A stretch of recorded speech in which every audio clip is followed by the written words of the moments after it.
After my millionaire grandfather died and left me everything, my parents, who'd ignored me for 30 years, dragged me into court to rip it all away.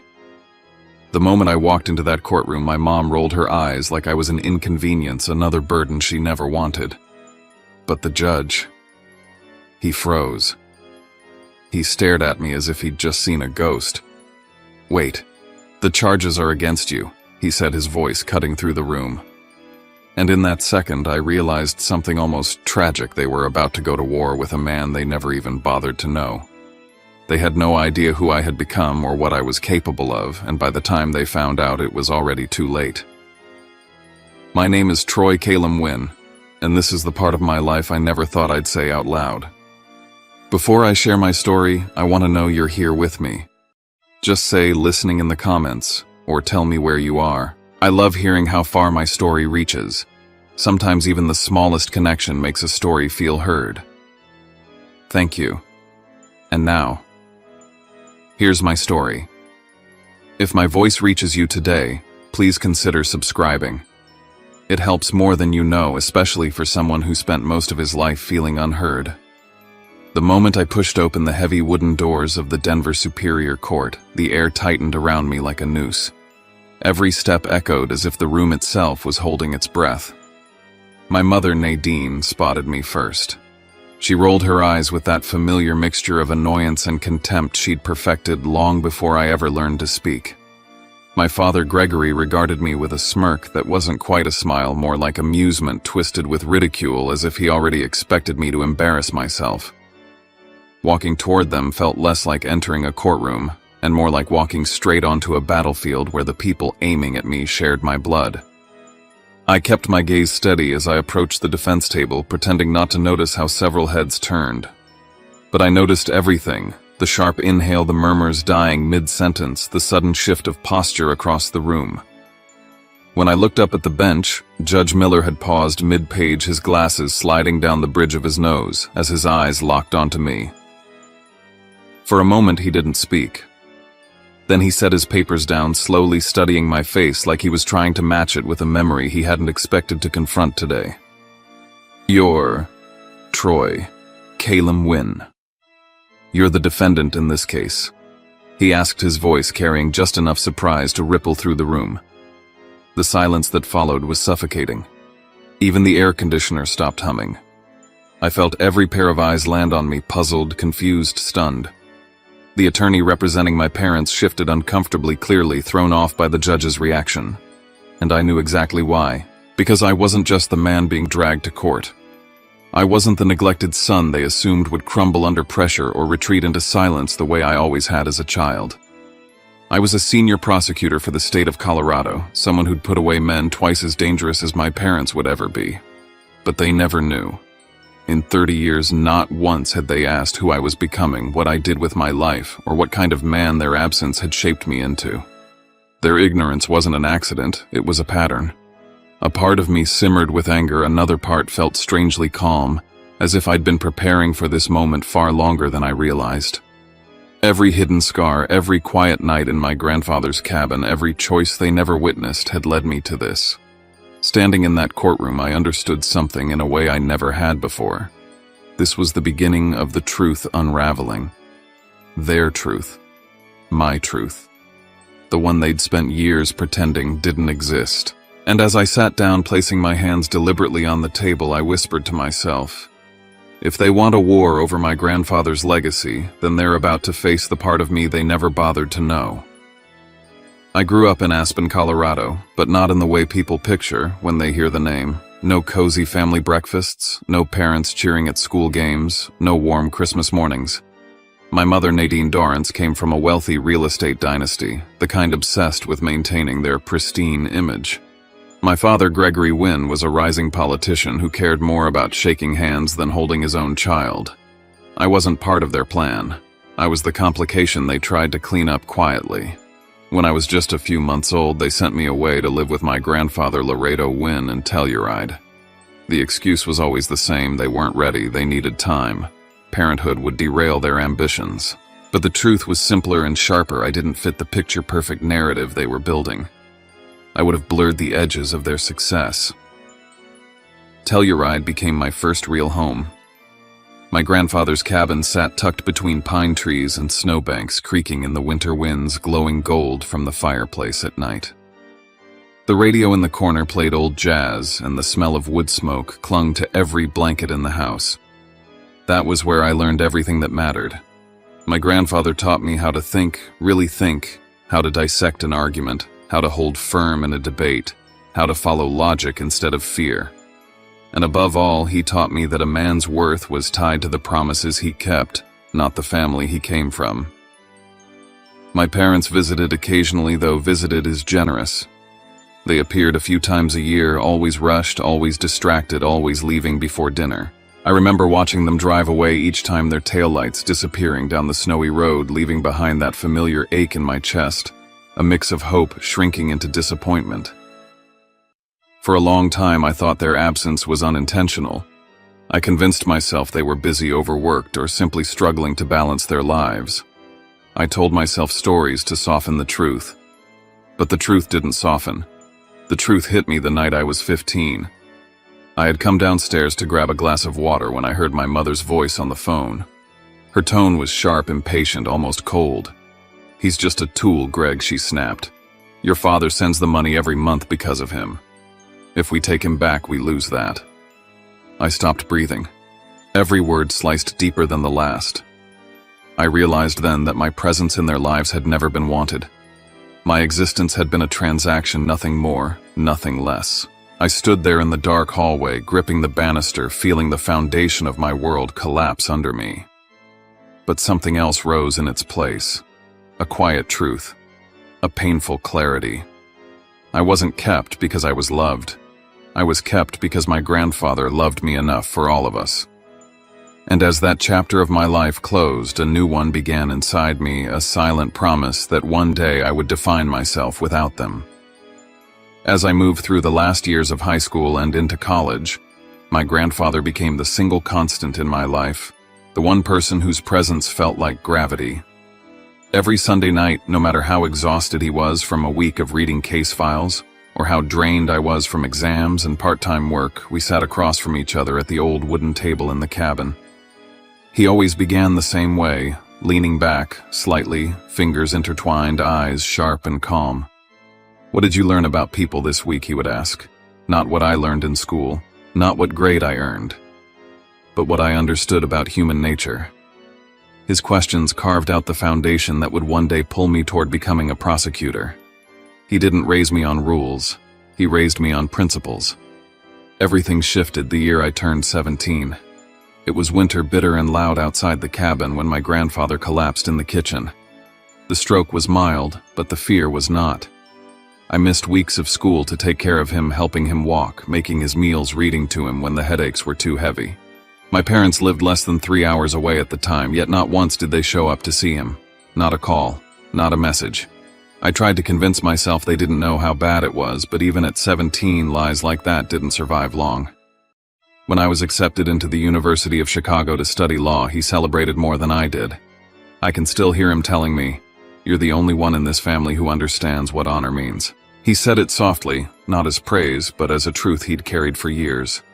I believed him because he earned belief from me the way he earned everything else, in quiet, consistent ways.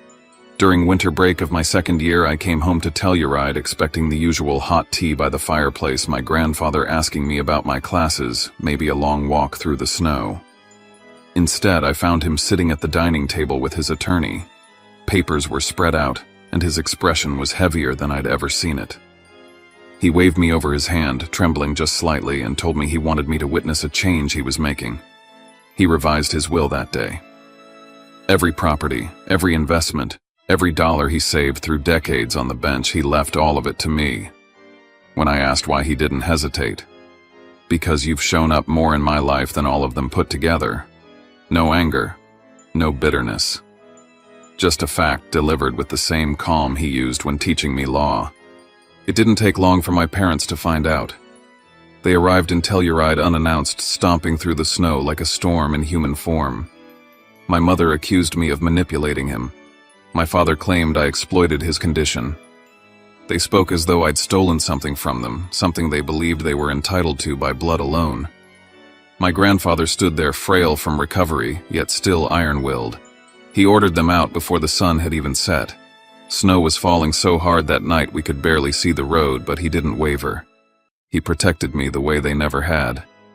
Later, before I returned to Chicago, he held my wrist gently as if settling the weight of something invisible into my hands. "They will come back someday," he said. "Not for you, but for what I've left. And when that happens, don't you dare tremble." I didn't know then how prophetic those words would be, but I felt them settle deep inside me, a warning shaped like love. I was in the Denver District Attorney's office, buried in a financial fraud case, when my phone buzzed with a call that froze the world around me. My grandfather had passed away in his sleep. The words fell flat, like they couldn't possibly belong to someone as steady and enduring as him. I felt something inside me split open, the kind of break you don't hear until silence floods in after it. Driving back to Telluride felt like retracing old footsteps while knowing I'd never hear his voice echoing down the hallway again. The cabin was colder than I remembered, untouched and quiet, still carrying the scent of cedar and old books. Every chair seemed to hold a ghost of him. As I walked through the rooms, the memories pressed against me like fingers on my back, guiding and haunting at the same time. His attorney met me there, handing me a sealed envelope with my name written in his handwriting, steady, precise. He said, "You should open this only after the funeral," the attorney told me. I tucked it away, already sensing it carried something heavier than words. The funeral was small, dignified, the way he lived. My parents and my sister Sienna arrived late, wrapped in expensive coats and an even colder demeanor. They greeted no one, not even me. They stood at a distance, as if the grief in the room was contagious. I watched them with the same numbness I felt as a child whenever they visited familiar faces that felt like strangers in my life. Then my mother stepped forward to the casket and crafted the performance of her life. She cried loudly, apologizing to her father for not being there, begging him to forgive her failures. Her voice trembled in all the right places. Her hands shook just enough. Anyone else might have believed her. I didn't. I recognized the act, the way she used emotion like currency, spending it only when someone was watching. After the service, we gathered for the reading of the will. My grandfather's attorney opened the folder and the room stilled. He read the document in full, and with each line, my parents' expressions shifted from expectation to disbelief to fury. Every asset, every property, every dollar, more than $10 million in total, had been left to me. They each received a letter. Nothing more. My father erupted, first accusing me of orchestrating the entire thing. My sister muttered that I didn't deserve the Wynn name, as if it was a crown I'd stolen. I stayed silent, steadying my breath, knowing anger would only feed theirs. I opened my letter last. Inside, my grandfather had written truths he never shared aloud. He knew they cared more about his money than his life. He knew they would come after me. And he told me not to fear it, because he had spent years recording conversations, saving documents, keeping evidence proof of their intentions should the day ever come. 2 days later, barely 48 hours after burying him, they hired an attorney and filed a lawsuit against me. They claimed I manipulated an old man, that I preyed on his declining health, that the will was the product of coercion. The papers were served to me at the cabin, still thick with the smell of flowers from his funeral. Standing there in the doorway, holding the lawsuit in my hands, I felt my grief transform into something sharper. Not hatred, not revenge, just clarity. My grandfather had warned me this day would come. And now that it was here, I understood the weight of what he meant when he told me not to tremble. This wasn't just about inheritance. It was about truth, legacy, and every quiet moment he and I had lived while the rest of them looked away. And as I folded the papers and placed them on the table, I felt the first shift inside me, the beginning of a battle I never asked for, but one I was finally ready to face. The lawsuit spread across Colorado faster than I could process it. Within 48 hours, my name was plastered on every local news site, the grandson who quietly inherited the Wynn empire, the mysterious heir, the prosecutor now under fire. Reporters swarmed outside my apartment and the DA's office, cameras flashing, voices rising in a frenzy every time I stepped out of a door. I had spent my whole life avoiding the spotlight, carefully building a career on precision and silence, and now I was being dragged into a narrative written by people who had never even looked me in the eye. The summons arrived at my desk at the DA's office, accompanied by a formal notice requiring me to testify in the civil suit filed by my own parents.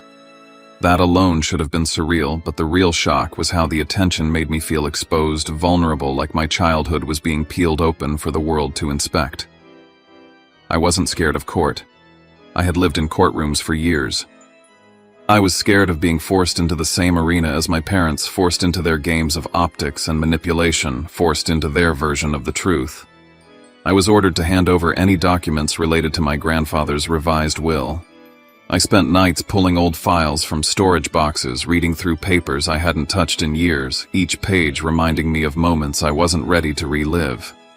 The pressure didn't just come from the lawsuit, it came from inside the walls of the place where I had built a name for myself. A senior prosecutor called me into his office, voice low and uneasy.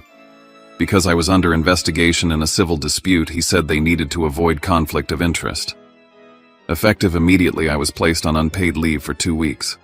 The word stung not because of the money, but because of what it symbolized. Suspicion, distance, a crack in the foundation I had spent years building. I didn't know where else to go, so I drove straight to Callahan's office. She had once been my grandfather's student, one of the few people who respected him, not just as a judge, but as a man who lived by the principles he taught. She listened to everything quietly, her face unreadable, then leaned back in her chair and said, "He didn't leave anything to chance. You're not alone in this. Not now, not ever." Her words anchored me, but the storm only grew stronger. When the court announced the judge assigned to the case, it became instant controversy. Judge Miller, my grandfather's former clerk, was appointed to preside over the lawsuit. My parents erupted through their attorney, arguing he would be biased in my favor.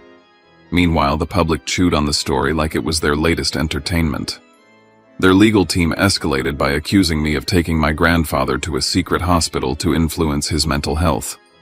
They produced hospital bills claiming I manipulated his medical care to weaken him mentally. For a moment, even I felt my stomach twist. Then Callahan requested the full records and the truth emerged. The facility wasn't a secret institution. It was a hospital designated for retired judges where he voluntarily went every year for cognitive evaluations. His mental assessments showed he was sound, clear-minded, and fully capable of making legal decisions. It hit me with an almost painful clarity. Then he had prepared for this. He had seen further ahead than any of us. All his records were precise, documented, protected. He had built a fortress of truth long before I knew I'd need it. But the more the truth tried to surface, the more vicious the attacks became. My parents weren't just fighting for money anymore. They were trying to bury me under scandal to break the credibility I had spent my entire adult life shaping. And as I looked around at the noise surrounding me, articles, accusations, lies, I realized the battle had shifted. This was no longer about inheritance. It was about defending the reputation of the only person who ever showed up for me. And it was about proving I was nothing like the people trying to destroy me.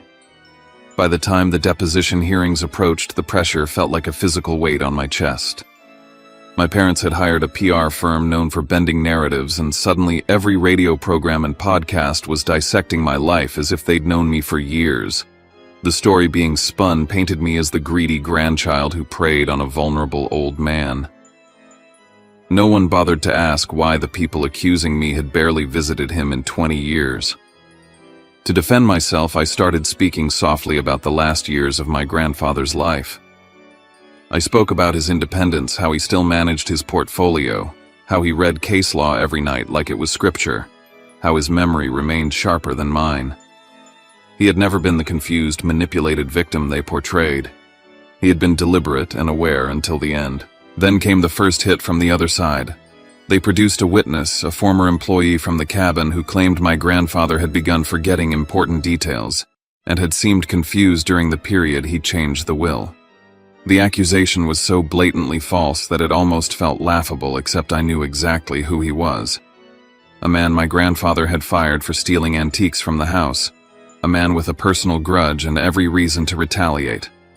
The courts didn't know that story, but I did. Hearing his voice twist the truth made my stomach churn. but it also reminded me how far my parents were willing to reach. Not long after, another blow struck. My mother's bank records leaked online, revealing she had received regular payments from my grandfather for over 20 years, payments totaling more than $1 million. It destroyed her narrative of being excluded and mistreated, but it also placed me in a moral dilemma. If I used that information in court, would I be any different from them?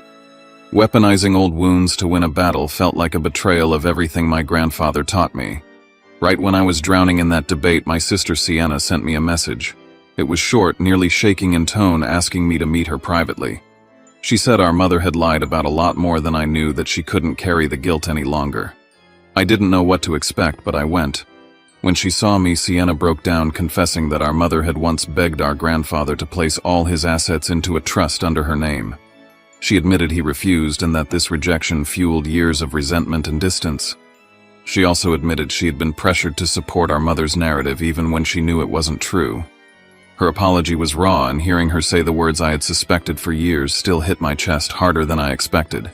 I drove home afterward, the mountains dark around me, snow drifting across the windshield. Her confession didn't just fill in cracks in the story, it exposed a long, tangled web of resentment, manipulation, and calculated motives spanning decades. My family hadn't simply drifted from my grandfather.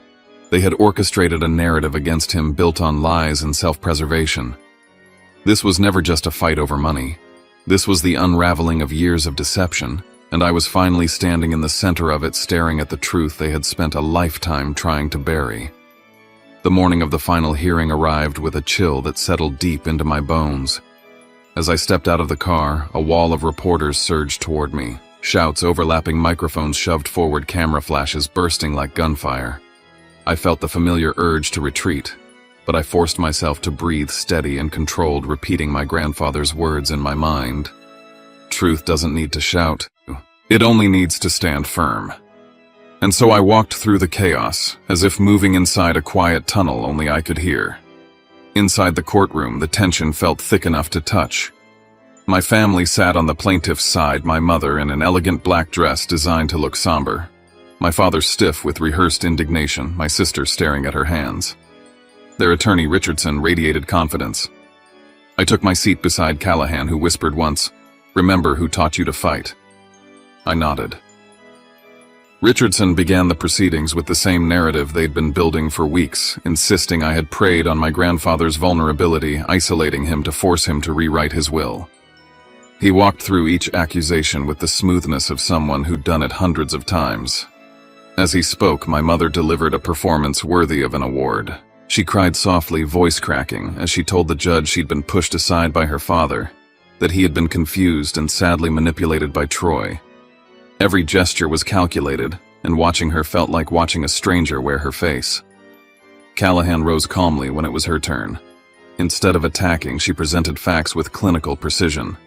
She showed security footage of my mother arriving at the cabin only to leave minutes later, too busy to stay when invited. She played audio recordings of conversations where my mother dismissed my grandfather's attempts to reach out. The courtroom shifted, whispers rustling like pages turning. My mother's mask faltered. Richardson quickly countered with a witness, an ex-employee from the cabin who claimed my grandfather was forgetful and confused during the period he changed his will. Hearing him lie, hearing him reduce a brilliant man to someone incapable, lit a slow burning anger in my chest. But anger didn't matter. Evidence did. Callahan produced medical records spanning 15 years, each one signed by specialists, confirming my grandfather's mental clarity. The room went silent as the judge read the reports, the truth shining plainly in the cold, legal language. When I was called to the stand, I told the court what 20 years with my grandfather looked like. Sunday dinners, arguments over case law, quiet walks through snow-covered forests, lessons on integrity and duty. I spoke simply without dramatizing because the truth had never needed embellishment. Then Richardson revealed something new, an email allegedly written by me suggesting I intended to control my grandfather's decisions. The moment I saw it, I knew it was fabricated. The wording wasn't mine. The tone wasn't mine. Callahan demanded a metadata analysis, and a digital forensic expert was brought in. After a tense few minutes, he confirmed what I suspected: the email had been altered on a device linked to my sister. The courtroom turned toward her. I saw her face drain of color. For a moment, she looked impossibly young, like the little girl I used to try to protect. Then she stood trembling and spoke. She admitted our mother pressured her to modify the document. She admitted that our mother had been trying for years to put my grandfather into a facility to gain access to his finances. She admitted she had stayed silent out of fear. My mother broke instantly, shouting that Sienna was lying, that I had manipulated her, that she was the victim. But her desperation rang hollow. My father sank back in his chair, eyes unfocused, the facade crumbling around him. When the judge announced the hearing would adjourn until the morning for final judgment, I felt the exhaustion hit me like a wave. I didn't know what the court would decide, but for the first time I saw the truth rising to the surface, undeniable and unfiltered. It was all I had asked for. I walked out of the courtroom with my chest tight, knowing everything now balanced on a few hours of waiting. I barely slept the night before the verdict. My mind kept circling back to my grandfather. His voice, his lessons, the weight of his hand on my shoulder when he told me not to tremble. I woke before sunrise, pulled out the pale blue shirt he had gifted me years ago and wore it like armor. It wasn't superstition. It was a reminder of the man whose integrity shaped my life. The courtroom was packed. Reporters lined the walls, every seat filled. My mother sat rigid, dark circles under her eyes. My father stared at the floor, avoiding everyone. Sienna kept her gaze low, her guilt settling on her shoulders like a heavy coat. I took my seat quietly, feeling the tension coil tight in my chest. Judge Miller entered with a stack of documents and a look that revealed nothing. He scanned the courtroom slowly before speaking, his voice steady but firm. He affirmed the legal validity of the will. He stated clearly that there was no evidence of coercion, manipulation, or diminished mental capacity. All accusations against me were dismissed in full. Then came the part none of us expected. The judge ruled that my family was responsible for all legal fees, punitive damages for defamation, and the costs of the prolonged litigation. Even I was stunned. They hadn't just lost, they had been exposed completely. When I stood, my knees felt weak, not from fear, but from relief. This wasn't just vindication. It was the clearing of my grandfather's name, the preservation of his truth. I walked out into the hallway, breathing fully for the first time in months. My mother approached me, her voice trembling. She apologized, blaming fear, desperation, insecurity. She said, "Troy, I'm still your mother." I looked at her, really looked, and felt nothing tethering us together anymore. I answered quietly, "The person who gave birth to me isn't always the person who raised me." Then I walked away before she could twist my words into something else. Sienna found me afterward, tears in her eyes. She apologized for years of silence, for playing along with a story she always knew was wrong. She asked if we could rebuild something real. I didn't promise her an answer. I simply told her that the door wasn't closed, but sincerity would have to be the first step. Before I could leave, Callahan handed me a small wooden box sealed with my grandfather's initials. Inside was a recording and a letter he had written for me. His voice filled the room, steady, warm, unwavering. He said that if I was listening, it meant truth had prevailed. He told me he trusted me not because I was his grandson, but because I had chosen integrity in a house shadowed by deceit. After the courthouse emptied, I drove back to Telluride. The cabin felt as still as the day he died. I walked through each room, touched the spines of the books he once read aloud, and felt the weight of his legacy settle into me. Not the financial one, but the moral one. In that quiet space, I made my decision. I accepted the nomination for the federal judgeship I had turned down before all this began. Not out of pride, but out of purpose. My grandfather had spent his life shaping justice. Now it was my turn to continue what he started. Standing at the doorway, looking out toward the snow-covered mountains he once pointed out to me when I was a child, I whispered into the cold air, "I kept my promise. Grandpa." When I stepped outside the cabin that evening, the sky had already surrendered to night, a deep indigo stretching endlessly above the mountains. Snow drifted in slow spirals, catching the faint porch light the way memories catch on the edges of your mind, quietly, insistently refusing to be forgotten. I stood there with my hands shoved into my coat pockets, breathing in air so cold it stung, but in a way that made me feel awake for the first time in years.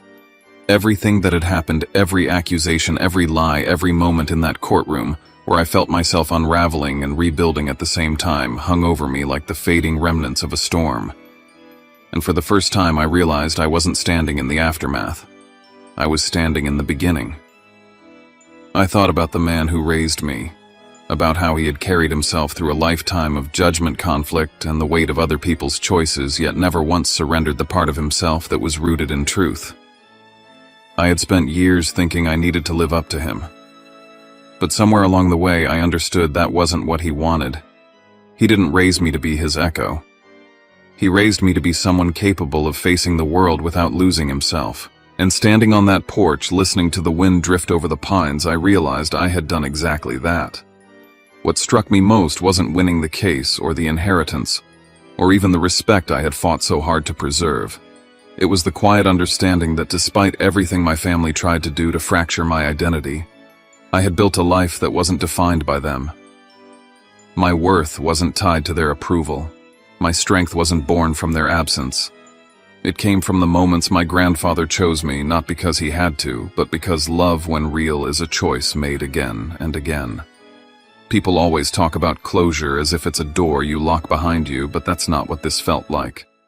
It felt like stitching together something torn. It felt like breathing fully after years of holding my breath. I knew the wounds would linger, that parts of me would always ache when I thought about the boy I had been, the one who waited by windows hoping to see headlights that never came. But I also knew I wasn't that boy anymore. I had walked into a courtroom ready to defend my grandfather's legacy, and somehow in the process I reclaimed my own. Accepting the judgeship wasn't about power or achievement. It was about honoring the values that shaped me. It was about stepping into the life I had been building piece by piece since the first night my grandfather asked me what I'd learned about people. It was about recognizing that the story of my family didn't end with betrayal. It ended with truth. And from that truth, I was choosing to build something new. So if you're listening to this wherever you are, I want to say something I never thought I'd say out loud. Thank you. Thank you for sitting with me through this story, for letting my voice fill your space, for choosing to listen to something that was once too heavy for me to carry alone. Stories like mine, they're not easy to tell. They're stitched with hurt and fear and the kind of vulnerability most of us try to avoid. But sometimes speaking the truth out loud is the only way to take back the parts of yourself you didn't realize you'd lost. Before you go, if my story has meant something to you, if it's reminded you of your own strength or your own survival or the quiet resilience you've had to build in the dark, I hope you'll consider staying connected. Tap subscribe, leave a comment, share your own story if you feel ready. Not because numbers matter, but because connection does. Because somewhere out there is someone who needs to hear that they're not alone, that family doesn't have to be defined by blood, and that the hardest chapters of our lives don't have to be the ones that define us. I'm Troy Calum Wynn, and this was the truth I spent a lifetime learning how to tell. And wherever you are, whatever you've lived through, I hope you find the strength to tell your story too. Because sometimes speaking it is the first step toward becoming who you were meant to be.